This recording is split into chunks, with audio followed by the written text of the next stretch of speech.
ஏங்க பசினால தானே எவ்வளோ கேவலமாக பேசினாலும் உட்காந்து கேட்டு சாப்பிட்ருக்காரு. இந்த பசின்றது வந்தால் தான் தெரியும்னு சொல்லுவாங்க. உண்மையாக அதை நானும் அனுபவிச்சிருக்கேன். அந்த மனுஷன் கூப்பிட்டு சாப்பாடு வாங்கி கொடுத்து அவ்வளோ இதாக பேசுகிறாங்க. ஊசியில் வாங்கி கொடுக்கட்டா, இன்னும் ஏதாச்சும் ஊசியில் வேணுமா அப்படின்லாம் கேட்குறாங்க. ஆனால் அந்த மனுஷன் ஒரு வார்த்தை கூட எதுவுமே தப்பாக பேசலை, சிரிக்கல, எதுவுமே பண்ணல.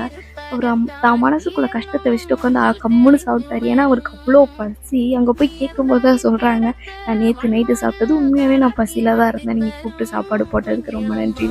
திருப்பி அந்த ஆங்கர் காசு கொடுக்குறாங்க, ஃபுட் வாங்கி கொடுக்குறாங்க, எல்லாம் ஓகே தான். பட் இந்த இடத்துல அந்த ஏங்கரை நிறைய பேர் திட்டினாங்க, இப்படி யாரா பேசுவேன் வாங்கி கொடுத்துட்டு, ப்ராங்க்னாலும் ஒரு லிமிட் இல்லை அப்படின்னு. ஆனால் அந்த மனுஷன் அந்த ப்ராங்க் பண்ணுறதுக்காக அவங்கள கூப்பிட போய் தான் இப்படி ஒரு மனுஷன் பசியோடு இருக்கிறத அவங்களால பார்த்து தெரிஞ்சு முடியுது. ஸோ நான் என்ன சொல்கிறேன்னா, நெகட்டிவ் வேவ்லேயே பார்க்காதீங்க, அதை செஞ்சு பாசிட்டிவ் வேவ்லேயே பாருங்கள். அந்த மனுஷனுக்கு சாப்பாடும் வாங்கி கொடுத்துருக்காங்க.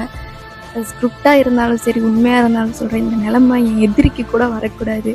என்னதான் சொன்னாலும் அந்த 3 வேளை சாப்பாட்டுக்கு தாங்க இந்த ஓட்டமெல்லாம். யார் என்னத்தை கொண்டு போக போகிறோம் சாகும்போதில்.